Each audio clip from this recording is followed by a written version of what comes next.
Hello, viewers.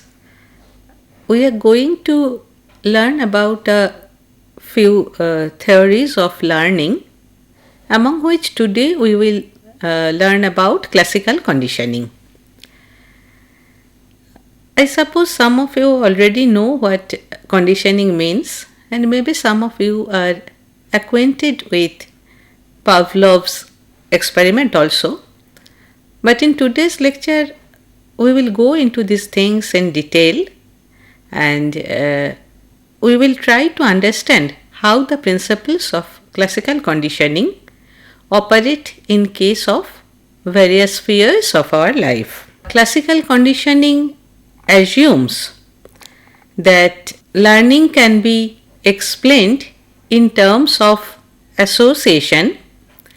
What happens is that in case of conditioning, there is a neutral stimulus which, by virtue of its occurrence in close time and space with another natural stimulus that gives rise to a natural response, becomes capable of eliciting that natural response even in absence of the natural stimulus. You see, in case of classical conditioning, there are actually two kinds of stimuli, and there are responses not of two kinds but of one kind only. There is one stimulus which naturally gives rise to one kind of response. Then there is another neutral stimulus which is associated with that earlier stimulus, and then this neutral response, it gives rise to the same kind of response that was generated by the first stimulus. Please remember one thing, that this kind of association operates mostly for the reflexive or spontaneous responses. You see, there are two kinds of responses. One is known as reflexive or spontaneous, the other is known as operant. Here we are concerned only with those reflexive or spontaneous responses because only such responses can be classically conditioned. By reflexive or spontaneous responses, what we mean is that those kinds of responses that are closely related to our survival. Maybe many of you know that Pavlov's basic experiment was with the response of salivation of dogs. Then we have other responses which are related biologically to our basic survival. Ivan Petrovich Pavlov, he was working at St. Petersburg. He had been working for long with the system of digestion, the digestive process of dogs in the laboratory. Although he is famous not for his works on digestive processes but for his work on learning, initially he was not concerned with learning at all. He was working with a dog. Let me give you an overview of the experiment by Pavlov. There was this dog comfortably bound by a collar in a given closed space. And what Pavlov was trying to do, he was trying to see the digestive process as measured through salivation when meat powder is given in the mouth of the dog. So there was a food pellet, meat powder was being given there, the dog was supposed to eat the meat powder from there. Pavlov was trying to measure the amount of salivation that was coming out in response to the stimulus, that is meat powder. You see, as I was telling earlier, if meat powder is the basic stimulus, salivation was the natural response to it.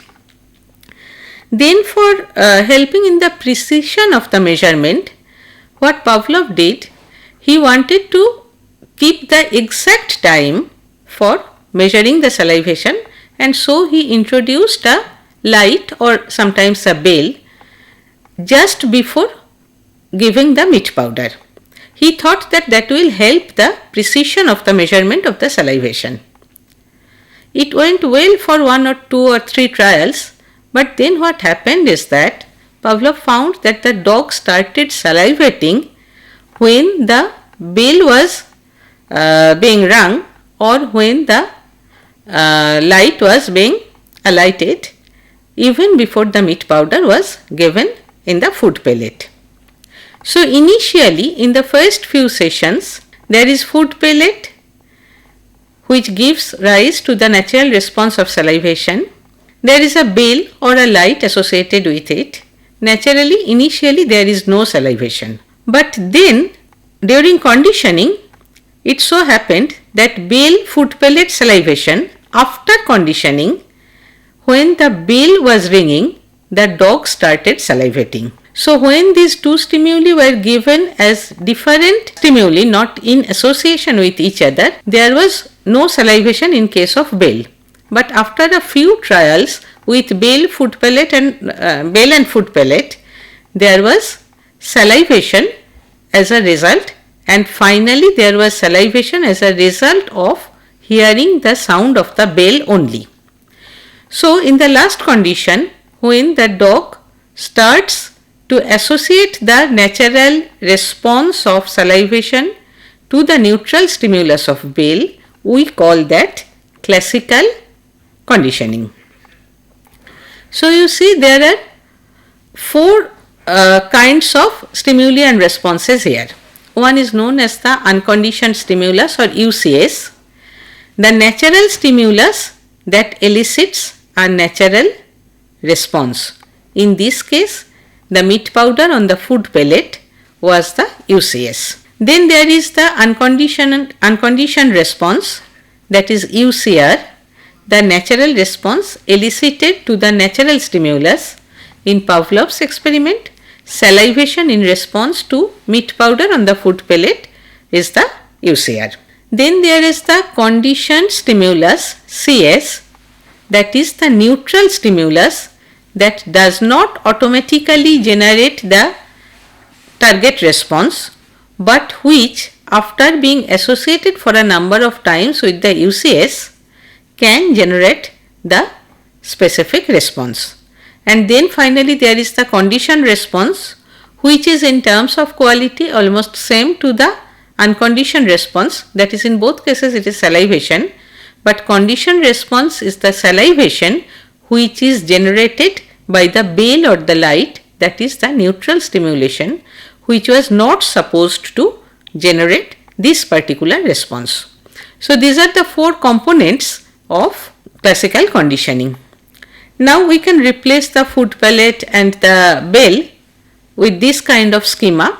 You see there is the unconditional stimulus, that is the food pellet, which naturally gives rise to salivation, that is the UCR, unconditioned response. When the bell is given, it is not a real stimulus at all, because there is no salivation in response to bell, whatever other responses are there like pricking of the ear or whatever. During conditioning, what is being done? The conditioned stimulus, that is the bell, precedes the UCS, that is the food pellet, just by a few seconds. Of course, it is followed by unconditioned response, that is salivation. But after a number of trials, only the CS, the conditioned stimulus, that is the bell, gives rise to CR, that is the salivation. We may readily understand that initially Pavlov was a bit confused about this experiment, because he really did not want the salivation to come in response to the bell. But then he understood that this is a discovery which is probably much more important, and in 1927 and then once again in 1928 he published his results, which immediately became the research topic of many other workers all around the world. Now, you see, this kind of experiment requires that after the bell, the meat powder has to be given. That is, some kind of reward is being given. This is known as reinforcement. The technical definition of reinforcement is that it is the presentation or removal of a stimulus to maintain or increase the probability of a target response. That is, because the meat powder is being given, the presentation of the stimulus, here the stimulus is the meat powder, this is being presented. Why? To maintain or increase the probability of the target response, that is salivation, which means unless you give the meat powder, there will be no salivation. We can see that reinforcement can be primary or secondary, it can be positive or negative also. We can also understand that in case of Pavlov's dog, this dog wanted to have the meat powder. So this is an anticipatory or approach kind of response. But what happens if you give a shock instead of the meat powder to the dog? Then the dog will learn to lift its leg automatically. Again, that is a spontaneous or reflexive response. Now, in response to a shock, the dog will lift its leg. If you associate a bell just as you associated it with the meat powder, this association will result in the dog's lifting of the legs even at the sound of the bell. So this will be withdrawal response. Thus, as I said, reinforcement can be positive or negative. When it is a shock, it is of negative quality and it may result in withdrawal response. Now, let's try to understand what happens if we do not give the meat powder at all. Suppose you have associated meat powder and bell in such a way through conditioning so that the presence of the bell, the ringing of the bell, it gives rise to the salivation as conditioned response. But then in some trials you do not give the meat powder. That is, you do not give the reinforcement which is required to maintain the classical conditioning. So if trial after trial, if you do not give the meat powder or whatever reinforcement you have been using so far, then gradually the response will die away. It will be extinct, or in other words, deconditioning will take place because there has been a failure to reinforce the basic association. Learning in this way does not necessarily mean that the response has been conditioned with the stimulus, with the neutral stimulus for good. Unless you keep a maintenance of the thing by regular reinforcement, then it will so happen that gradually the learning will be undone. There will be unlearning, there will be deconditioning, there will be extinction. However, again, as I said, learning is not forever. Similarly, extinction is also not forever. Suppose the dog has not been given meat powder after the ringing of the bell for quite a number of trials. The salivation in response to bell has decreased or has become completely extinct. The dog does not salivate any longer in response to the bell. But then if suddenly once again you start giving meat powder on the food pellet, once or twice or thrice if you repeat this, maybe you will find that the dog again starts salivating. It will not take as many trials that was required initially to condition the dog. It will take much fewer trials and again the conditioning will be established with much little effort. You can readily understand it because sometimes of course you have observed that if you have learned something well at one time, then maybe you have forgotten it. But it may so happen that once you are reminded of the thing, once you are exposed to the learning condition once again, once you go through the topic of your learning once again, very easily you would remember the entire thing. You will relearn it quite smoothly. Exactly that is what is happening in case of the dog here, which is known as spontaneous recovery. You see, what happens is that here is a graph here. On the x-axis you can see time, that is with passage of time. Then on the y-axis you have strength of reinforcement. The curve shows that initially there was a learning curve for conditioning, it was conditioned. Then you stopped giving the reinforcement. Then there was the extinction, that is there was gradually loss of the response. Then you give a pause. You do not do anything. Then again you start with giving, when you give the initial stimulus, that is the bell in case of the dog, maybe the dog will start salivating. If you give meat powder in the first trial, in the second trial, very quickly the dog will reach the position, the point of conditioning where it earlier was, in much less number of trials. So this is the relation between time and strength of reinforcement.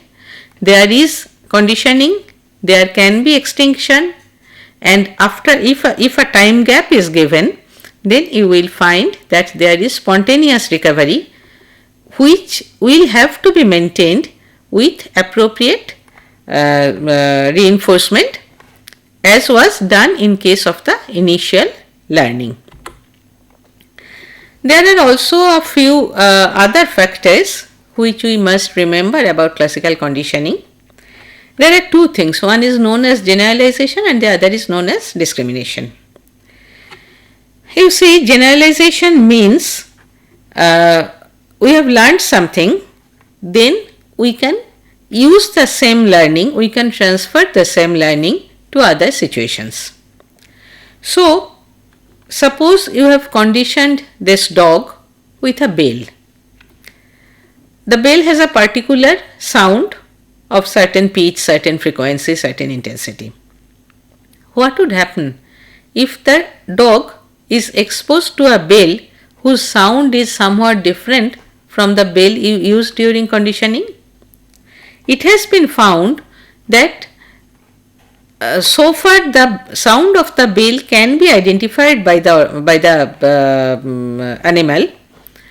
Some kind of stimulus generalization takes place, that is, salivation occurs to other varieties of bells also, although the amount of salivation to the bells may be less.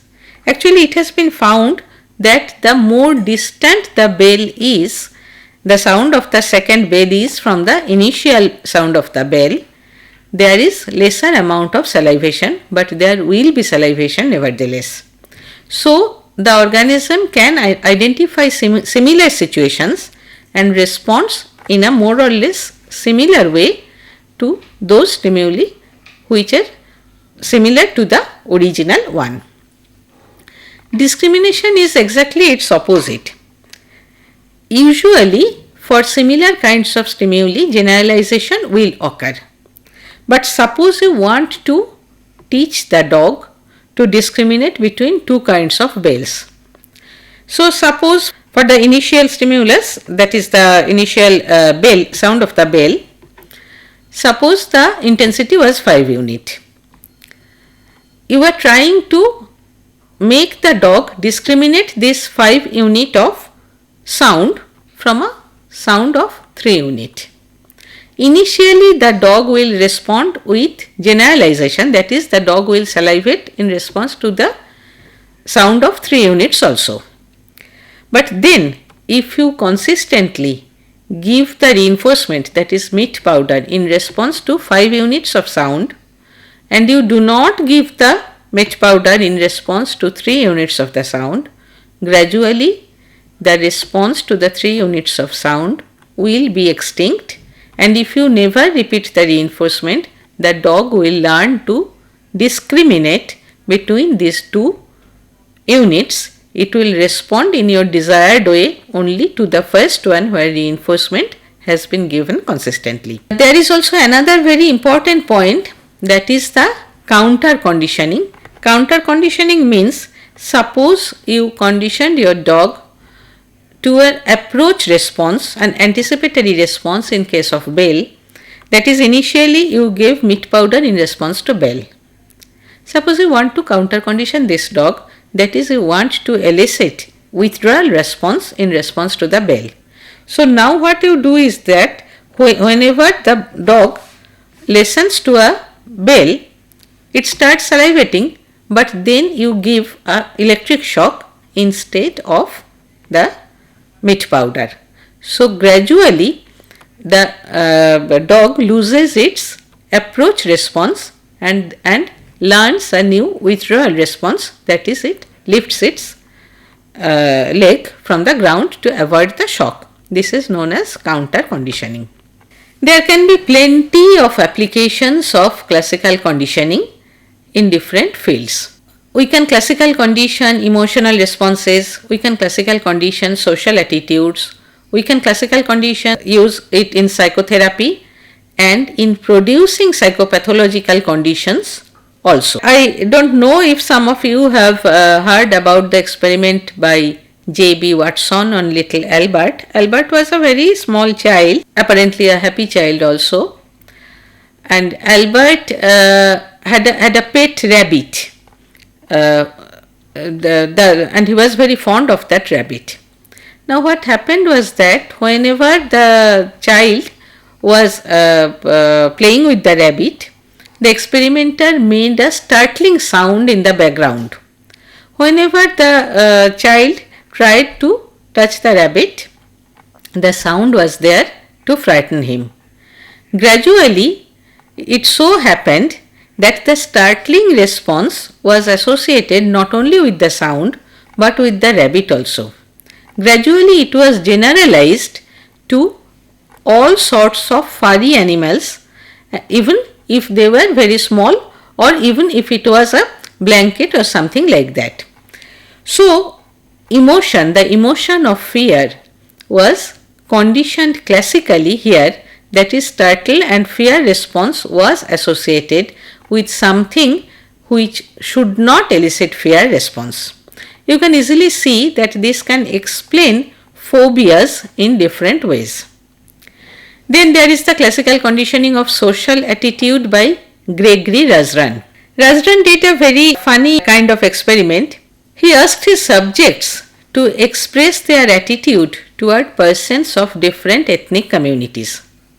It was found that initially the subjects, human subjects, they described different kinds of attitudes toward good for some and bad for others. It was found that for certain ethnic groups they expressed a kind of negative attitude. But when this same discussion was associated with good food, yes, a good lunch, it was found that many of them gradually changed their opinion.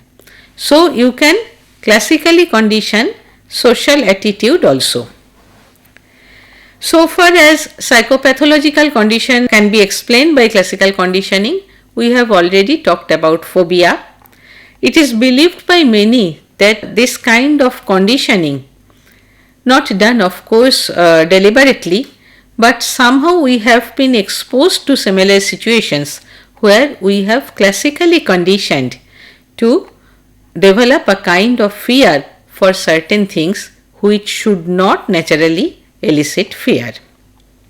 Sometimes it has been said that certain somatoform disorders or kind of diseases that were earlier called psychosomatic diseases, they can also be classically conditioned owing to some unfortunate repeated associations.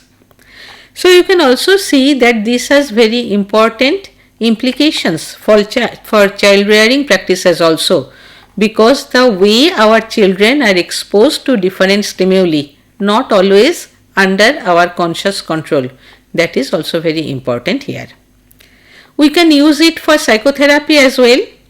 One very famous example of use of classical conditioning in psychotherapy is by Ulpe. Ulpe developed a method called systematic desensitization. Now, systematic desensitization means that whenever there is a phobia or a kind of fear, the patient is initially shown something which is not very threatening but which remotely resembles, almost dissimilar but has some kind of similarity with the original stimulus. For example, if somebody is afraid of snakes, a picture of snake can be, or the name of a snake can be your initial stimulus. The patient is asked to look at the stimulus and try to relax. The patient can do it relatively easily. Then when the patient has practiced complete relaxation with, say, the picture of a snake, gradually a toy snake is exposed. This way, gradually the phobia or the fear is addressed, and step by step the subject, the patient, is desensitized through counter conditioning so that there is no more fear or no more phobia. So this is more or less the summary of classical conditioning. I will finish with just one or two criticisms that have been forwarded against classical conditioning. One is that it is not very much cognitive in nature because it deals mainly with reflexive behavior. Secondly, some persons have said that classical conditioning for